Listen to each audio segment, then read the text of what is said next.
Assalamualaikum warahmatullahi wabarakatuh. Apa yang akan terjadi jika seorang wanita yang ingin mengambil motor ayahnya yang diamankan di kantor polisi setelah mengalami kecelakaan, tapi ia malah dipaksa menebus 10 juta rupiah oleh oknum polisi? Merasa tidak mendapatkan keadilan, ia pulang lalu kembali lagi ke kantor polisi dengan mengendarai Panzer Kopassus dan menghancurkan mobil dinas mereka. Siapa sebenarnya wanita misterius ini? Simak video ini sampai habis, jangan lupa like dan subscribe agar teman-teman tidak ketinggalan kisah seru lainnya. Pak Saman, seorang pria tua berusia 65 tahun, mengendarai sepeda motor tua miliknya di jalan raya yang ramai. Udara pagi yang sejuk menyelimuti tubuhnya. Namun langkahnya terasa berat, tubuhnya tak lagi sekuat dulu. Ia melaju pelan, menikmati udara segar, hingga sebuah truk besar muncul di depannya. Suara mesin yang mengguntur mengiringi laju truk, menghantam motornya dengan keras. Tubuh Pak Saman terlempar seperti daun kering yang terhempas angin, dan kakinya patah. Warga sekitar dengan sigap berlari menuju tempat kejadian dan membawa Pak Saman ke rumah sakit. Sementara, sopir truk digiring ke kantor polisi. Darto, sopir truk itu, tampak cemas dan terburu-buru. Ia segera menghubungi kantornya untuk melaporkan kejadian tersebut. Ia memberikan penjelasan singkat, berharap bisa menyelesaikan masalah ini tanpa masalah lebih lanjut. Tak lama setelah itu, pihak perusahaan truk mengirimkan uang sebesar 10 juta rupiah melalui rekening pribadi Kompol Surya.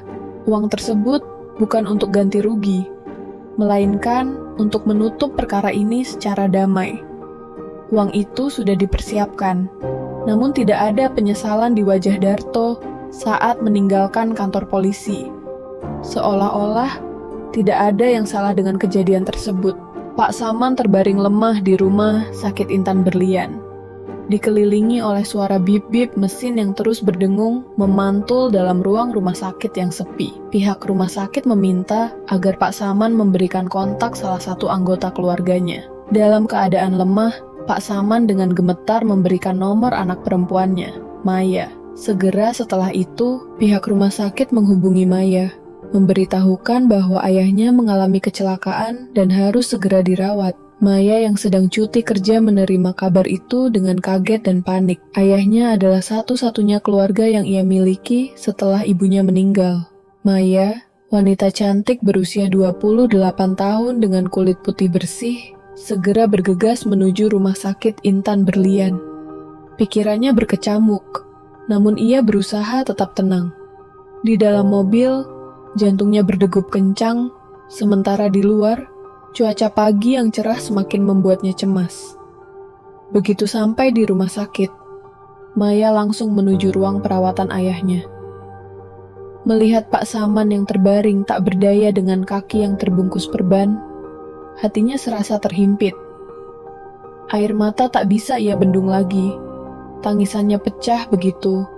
Ia memeluk ayahnya erat, merasakan ketakutan akan kehilangan orang tua yang sudah menua. Setelah beberapa waktu, Maya akhirnya bisa menenangkan diri. Dokter Raka datang memberikan penjelasan bahwa kondisi ayahnya stabil, meski kakinya patah. Maya merasa sedikit lega, meski rasa cemas masih terus menggelayuti. Namun, ia merasa perlu mengetahui lebih lanjut mengenai kecelakaan itu. Maya memutuskan untuk mencari tahu lebih banyak. Esok paginya, setelah memberikan sarapan kepada ayahnya, Maya bertekad untuk mencari tahu apa yang sebenarnya terjadi. Ia menuju lokasi kecelakaan untuk mencari informasi lebih lanjut dan menemukan motor ayahnya yang kemungkinan masih berada di sana. Lokasi kecelakaan itu berada di ujung jalan yang ramai, dipenuhi kendaraan yang terus melaju. Taman kecil di pinggir jalan tampak sepi, seakan menjadi saksi bisu dari kecelakaan yang baru terjadi. Dengan hati yang berat, Maya mulai bertanya kepada beberapa warga yang berada di sekitar tempat kejadian. Mereka tampak simpatik dan membantu memberikan informasi. Beberapa di antaranya menyebutkan bahwa motor ayahnya sudah dibawa ke kantor polisi sebagai barang bukti. Maya mengucapkan terima kasih kepada warga-warga tersebut dan segera menuju kantor polisi. Perasaan bingung dan khawatir menggelayuti hatinya. Di kantor polisi, Maya disambut oleh petugas yang berjaga di depan. Petugas itu mengarahkan Maya menuju ke loket pengaduan setelah ia menjelaskan tujuan kedatangannya, yakni untuk mengambil motor ayahnya yang menjadi barang bukti. "Oh, kamu anak dari bapak yang kemarin ditabrak ya?" tanya petugas dengan nada ramah, meskipun sedikit terkesan terburu-buru. Maya sedikit aneh mendengar pertanyaan itu, namun ia tetap menjawab dengan sopan. "Iya, Pak. Saya datang untuk mengambil motor ayah saya." Petugas itu mengangguk dan memberitahunya, kemarin pihak sopir truknya sudah bertanggung jawab dan memberikan uang ganti rugi sebesar 10 juta rupiah untuk perbaikan motor dan juga untuk biaya pengobatan ayahnya, Mbak. Agar lebih jelas bisa langsung ke loket pengaduan aja, Mbak. Jelas petugas itu sambil menunjukkan arah dengan tangannya. Maya mengucapkan terima kasih dan langsung menuju ke loket pengaduan seperti yang disarankan. Sesampainya di loket pengaduan, Maya bertemu dengan seorang polisi muda yang sedang duduk di balik loket. Namun, di depan loket berdiri seorang polisi senior bernama Bowo. Bowo berusia sekitar 40 tahun dengan tubuh kekar dan tinggi hampir mencapai 2 meter, wajahnya tampan, namun tampak keras dan penuh dominasi. Rambutnya pendek dan klimis, menambah kesan tegas pada dirinya. Maya memberikan senyum ramah kepada Bowo, namun senyuman itu hanya dibalas dengan tatapan dingin tanpa balasan. Bowo tidak menunjukkan ekspresi apapun, tapi Maya sama sekali tidak terganggu dengan sikap Bowo yang dingin. Ia melanjutkan percakapan dengan polisi muda yang berada di dalam loket dengan bertanya mengenai keberadaan motor ayahnya yang dibawa ke sini sebagai barang bukti. Namun Bowo yang sejak tadi hanya memasang wajah dingin, tiba-tiba bertanya dengan suara datar, "Oh, kamu anak dari bapak yang kemarin ditabrak, ya?" Maya merasakan ketegangan yang semakin memuncak di ruangan itu, tetapi ia tetap menjaga ketenangannya. "Iya, Pak. Saya datang untuk mengambil motor ayah saya," jawab Maya dengan penuh sopan. Bowo langsung menatapnya tajam, seolah menilai Maya dari atas hingga bawah. Polisi muda yang berada di dalam loket itu melirik ke Bowo secara diam-diam, seperti memberi isyarat bahwa suasana bisa memanas. Maya tetap tenang, meskipun ada sesuatu yang tak beres dengan sikap Bowo. "Motor bapaknya Mbak masih menjadi barang bukti, jadi belum bisa diambil sekarang," jelas Bowo, dengan nada yang meremehkan, tanpa memberi alasan yang jelas. Udara dalam ruangan itu terasa semakin berat, seperti ada ketegangan yang tak terucapkan, menambah kegelisahan Maya. Maya merasa semakin bingung, namun ia berusaha untuk tidak terpancing. Bukankah masalahnya sudah selesai? Supir truk dan kantornya sudah bertanggung jawab dengan memberikan uang ganti rugi 10 juta rupiah? Tanya Maya, mencoba untuk memastikan segala sesuatu. Bowo mendengus dan menatapnya dengan tatapan penuh ketidaksenangan. "Itu bukan ganti rugi, itu uang untuk mencabut perkara.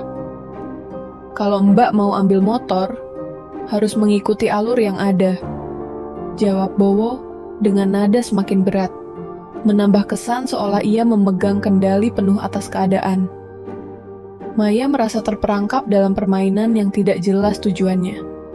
Suara langkah polisi di luar ruangan makin keras, seolah menambah kesan bahwa semua yang terjadi di dalam ruangan ini seolah hanya bagian dari teka-teki besar yang harus diselesaikan. Maya merasa kebingungannya semakin bertambah saat Bowo, dengan nada merendahkan, menjelaskan bahwa uang yang diberikan oleh sopir truk dan kantornya bukanlah ganti rugi, melainkan uang untuk mencabut perkara. Jadi, jika Anda ingin mengambil motor bapak Anda, ini adalah prosedur yang harus dilakukan, jelas Bowo dengan santai, seakan menganggap hal ini sebagai hal biasa. Maya mulai merasakan ketegangan yang semakin menyelimuti ruangan itu. "Bowo, Dengan tatapan dominannya, seperti ingin mengendalikan situasi ini. Maya mencoba untuk menenangkan dirinya, meskipun kalimat-kalimat Bowo semakin terasa seperti sandiwaranya. Lalu, berapa lama lagi saya harus menunggu untuk mengambil motor itu? Maya bertanya. Suara tegasnya menunjukkan bahwa dia tidak akan mudah dibohongi. Bowo, yang merasa dirinya menang, menjawab dengan nada datar, "Sampai perkara ini selesai, mungkin beberapa bulan lagi." Maya tetap bersikap tenang meskipun kalimat-kalimat Bowo semakin mengganggu. "Kami ini korban loh, Pak. Tolong jangan dipersulit hak kami, Pak." Jawab Maya dengan suara yang tenang namun tegas. Bowo terlihat semakin kesal, dan Maya semakin merasa bahwa Bowo sedang memainkan sebuah permainan untuk mendominasi. "Kalau saya belum bisa bayar, saya harus menunggu berapa lama lagi? 3 bulan? 5 bulan?" Tanya Maya, mencoba untuk mengetahui kapan motor ayahnya bisa diambil, tanpa harus tunduk pada permainan Bowo. Suasana di kantor polisi itu terasa semakin tertekan, seolah setiap detik berlalu semakin memanaskan situasi. Bowo semakin menggebu, menambahkan, "Jika kamu ingin cabut perkara ini, ada biaya pencabutan sebesar 10 juta rupiah, seperti yang dilakukan oleh pihak sopir truk kemarin." Maya merasa sangat bingung, tetapi ia tetap mempertahankan ketenangannya. "Di sini kan korbannya itu kami, Pak. Masa kami diperlakukan sama seperti pelaku? Harus dikenakan biaya juga?" Jawab Maya dengan tatapan yang semakin tajam, namun suaranya tetap tenang. Bowo yang mulai merasa terpojok, mencoba membalikan keadaan. "Kalau kamu tidak mau bayar, ya sudah, kami akan mengurusnya sendiri. Bisa saja 3-5 bulan, jawab Bowo, mencoba menekan Maya dengan ketidakpastian. Maya tidak dapat menahan perasaan jengkel yang semakin mendalam. "Jadi, Bapak meminta uang pencabutan perkara itu lagi?" tanya Maya dengan nada yang mulai sedikit menantang. Bowo, yang merasa dirinya lebih berkuasa, mulai tersinggung. "Jaga ucapanmu, Mbak. Saya tidak suka diancam," jawabnya dengan suara berat.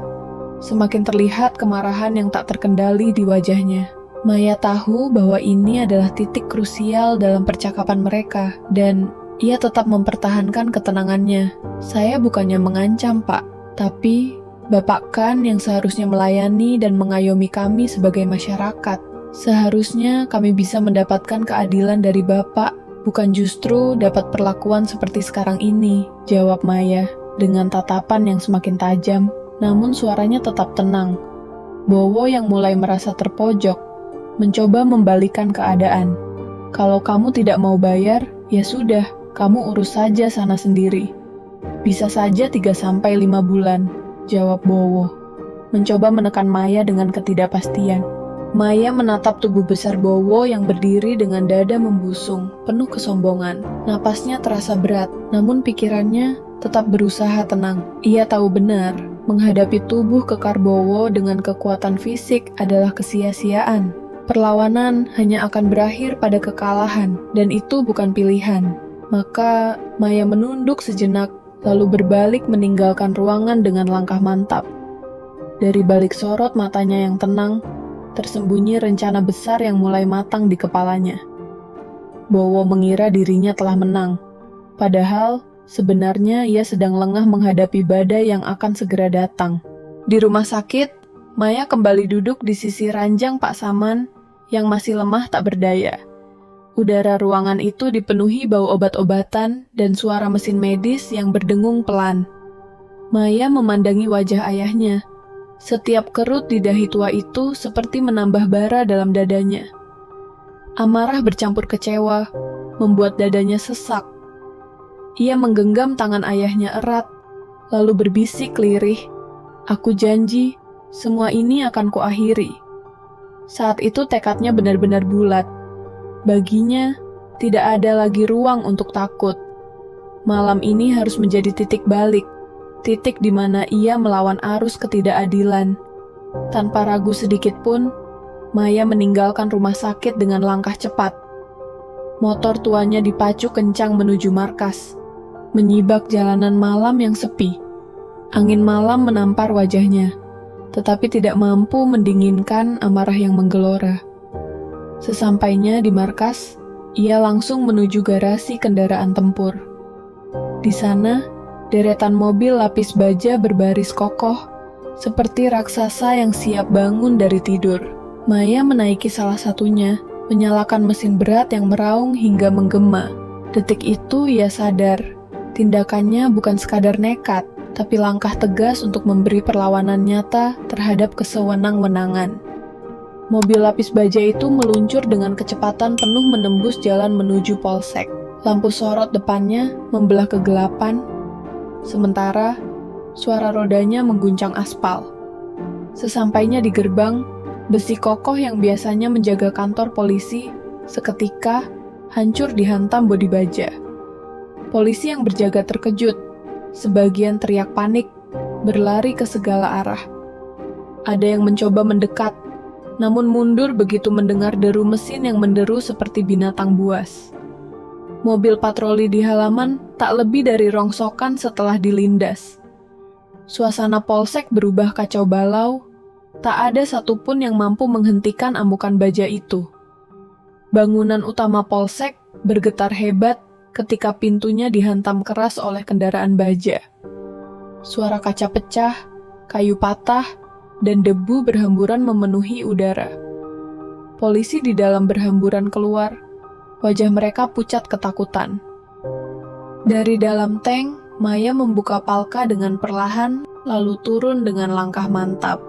Sorot matanya dingin, napasnya teratur, seolah ia adalah penguasa situasi malam itu. Tak ada keraguan, tak ada rasa gentar. Semua orang terpaku, tak menyangka seorang perempuan bisa menghadirkan teror sekuat ini. Maya berdiri di tengah puing-puing, menjadi simbol keberanian yang menantang ketidakadilan. Bowo, yang biasanya penuh arogansi, kini tampak kaku dan kehilangan wibawa. Wajahnya pucat, bibirnya gemetar, keringat dingin menetes di pelipis. Tatapannya sulit lepas dari sosok Maya yang berdiri gagah di hadapannya. Rasa takut merayapi dirinya, membuat langkahnya goyah. Maya berjalan perlahan mendekat. Matanya menatap tajam seperti pisau yang menembus hati. Ini balasan yang pantas atas ketidakadilan yang kalian lakukan, ucapnya lantang, membuat ruangan seketika hening. Kata-kata itu bukan sekadar ancaman, melainkan pernyataan perang terhadap segala kesewenang-wenangan yang selama ini mereka anggap sebagai kekuasaan mutlak. Tak lama kemudian, Kompol Surya muncul tergesa-gesa. Wajahnya tegang mendengar laporan kerusuhan di polsek. Ia melangkah masuk melewati reruntuhan pintu. Matanya langsung tertuju pada Maya yang berdiri tegak. Namun sebelum ia sempat bersuara, Maya sudah mendahului dengan suara tajam. Keadilan tidak bisa kalian perdagangkan. Kami rakyat, bukan objek untuk dipermainkan. Jika hari ini kalian masih tutup mata, maka besok akan lebih banyak yang berani melawan. Suaranya bergema, menembus hati orang-orang di sekitar. Surya terdiam, sadar bahwa ucapan Maya bukan sekadar protes, tapi suara kebenaran yang tak bisa dibantah. Hening itu segera pecah ketika derap langkah pasukan Kopassus terdengar dari luar. Belasan prajurit berseragam loreng hijau dengan baret merah masuk dengan formasi rapi. Senjata laras panjang mereka terarah sigap, tetapi sorot mata mereka tidak ke Maya, melainkan ke polisi-polisi yang ketakutan. Aura wibawa pasukan khusus itu membuat suasana semakin tegang. Mereka berdiri mengelilingi area, memastikan Maya berada dalam perlindungan penuh. Kehadiran Kopassus itu menjadi sinyal bahwa perlawanan Maya mendapat perhatian serius, sekaligus peringatan keras bahwa hukum tak bisa lagi dipermainkan sesuka hati. Bowo dan beberapa polisi yang selama ini terbiasa korup segera digiring keluar. Tangan mereka diborgol, wajah mereka tertunduk. Langkahnya lesu. Orang-orang yang tadinya pongah kini tampak hina di hadapan umum. Kompol Surya hanya bisa menatap dengan wajah muram, menyadari bawahannya telah kelewat batas. Maya berdiri menyaksikan momen itu dengan dada berdebar, campuran lega dan puas. Ia tahu perjuangannya bukan mudah, tapi malam ini telah membuktikan sesuatu. Keberanian satu orang mampu mengguncang sistem yang busuk dan menyeretnya menuju pertanggungjawaban. Dengan motor ayahnya yang sudah kembali ke tangannya, Maya merasa lega. Namun, ada perasaan yang lebih mendalam di hatinya. Ia tidak hanya berhasil membawa pulang motor ayahnya, tetapi juga membuktikan bahwa keadilan tidak bisa ditekan dengan cara apapun. Keesokan harinya, saat Maya mengendarai motor ayahnya menuju rumah sakit pada sore hari, angin sore yang menerpa wajahnya seakan membawa kesegaran baru, menghapuskan semua beban yang sempat menghimpit hatinya. Baru kemudian terungkap kepada semua orang yang menyaksikan kejadian itu, bahwa Maya bukanlah wanita biasa. Ia adalah seorang komandan detasemen markas dan Denma Kopassus, sosok yang disegani dengan keberanian dan integritas tinggi. Fakta ini membuat banyak pihak terdiam, menyadari bahwa ketidakadilan yang coba dipaksakan oleh aparat korup tidak akan pernah bisa mengalahkan keberanian dan kebenaran.